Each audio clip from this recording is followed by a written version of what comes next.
അതെ. ഞാൻ നിൽക്കുന്ന ഭാഗത്തേക്ക് വലിയൊരു സൗണ്ടായിട്ട് എനിക്ക് ഫീൽ ചെയ്തില്ല. പിന്നെ ഞാൻ വീടിനകത്തായത് കൊണ്ടെന്ന് അറിയില്ല. സൗണ്ട് കേട്ടിരുന്നു.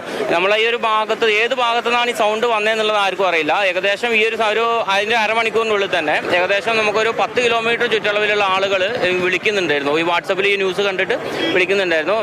എന്താണ് ഇതിന്റെ ഒരു പ്രഭവ കേന്ദ്രം എന്നുള്ളത് ആർക്കും ഇതുവരെ മനസ്സിലായിട്ടില്ല. എവിടെയും ഇത് കാരണം ഒരു നാശനഷ്ടം ഉണ്ടായതായിട്ടോ പിന്നെ ആളുകൾക്ക് ഡയറക്റ്റ് എഫക്ട് ചെയ്തതായിട്ടോ അറിയില്ല. ചില വീടുകളിൽ പാത്രങ്ങൾ കുലുങ്ങി, പിന്നെ ഷീറ്റ് കുലുങ്ങി, അങ്ങനെയുള്ള സംഭവങ്ങളും അതിൻ്റെ ഒരു എഫക്റ്റിൽ ചില സാധനങ്ങൾ മറിഞ്ഞു വീണു എന്നൊക്കെ പറയുന്നതല്ലാതെ ഇതിൻ്റെ കൃത്യമായിട്ടുള്ള സ്ഥലം എവിടെയാണെന്നുള്ളത് അറിയില്ല. അത് കൃത്യമായിട്ട് കണ്ടെത്തിയിട്ട് അത് എന്തായിരുന്നു ഈ സൗണ്ട് എന്നുള്ളത് മനസ്സിലാക്കി ആളുകളുടെ പരിഭ്രാന്തി അകറ്റണം എന്നാണ് പറയാനുള്ളത്. പിന്നെ അതേപോലെ തന്നെ ഈ മലമുകളിൽ 2018 ഒരു ഉരുൾപൊട്ടൽ ഉണ്ടായിട്ടുണ്ട്, ഈ അമ്പൂത്തി മലമുകളിൽ. അത് മീഡിയ കവർ ചെയ്തിട്ടില്ല ഇതുവരെ. അതിൻ്റെ കാരണം ആ ഉരുൾപൊട്ടൽ സംഭവിച്ചിട്ട് അത് അന്ന് പിന്നെ ഒരു എസ്റ്റേറ്റിലേക്കാണ് പതിക്കേണ്ടായത്. ആ എസ്റ്റേറ്റിൽ ആൾതാമസം ഇല്ലാത്തത് കൊണ്ട് വലിയൊരു അപായം ഒഴിവായി. സത്യത്തിൽ നിങ്ങളിപ്പോൾ ആ സ്ഥലം പരിശോധിച്ചിട്ട് അതൊന്ന് കണ്ടിട്ട് പോകണമെന്നാണ് എൻ്റെ ഒരു അഭിപ്രായം. കാരണം അത് ഇതുവരെ മീഡിയ കവർ ചെയ്യാത്തൊരു മേഖലയാണ്.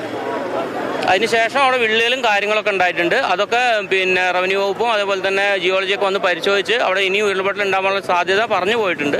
പിന്നെ അവിടെ നിർമ്മാണ പ്രവർത്തനങ്ങൾ നടക്കുന്നുണ്ട്. അപ്പോൾ അതൊന്ന് പിന്നെ മീഡിയ കവർ ചെയ്തിട്ട് അത് പിന്നെ നിങ്ങൾക്ക് അതിൻ്റെ നിജസ്ഥിതി മനസ്സിലാക്കി പോകണമെന്നാണ് എനിക്ക് പറയാനുള്ളത്. പ്രദേശവാസികൾ ഈ പ്രകമ്പനം അനുഭവിച്ചവരുടെ വാക്കുകളാണ് നമ്മൾ കേട്ടത്. പലർക്കും പലതരത്തിലാണ് ഈ മേഖലകളിലൊക്കെയും പ്രകമ്പനത്തിന്റെ ഒരു എത്രത്തോളമാണ് എന്നുള്ളത് മനസ്സിലായിട്ടുള്ളത്. എസ്റ്റേറ്റാണ് ഇത്. എസ്റ്റേറ്റിലേക്കാണ് ഉണ്ടായിട്ടില്ല. ഇതിന്റെ സൈഡിൽ ഇത് 2-3 സ്ഥലങ്ങളിൽ ഇതേപോലെ 2-3 വാലികളിൽ ഇതേപോലെ ഉരുൾപൊട്ടൽ ഉണ്ടായിട്ടുണ്ട്.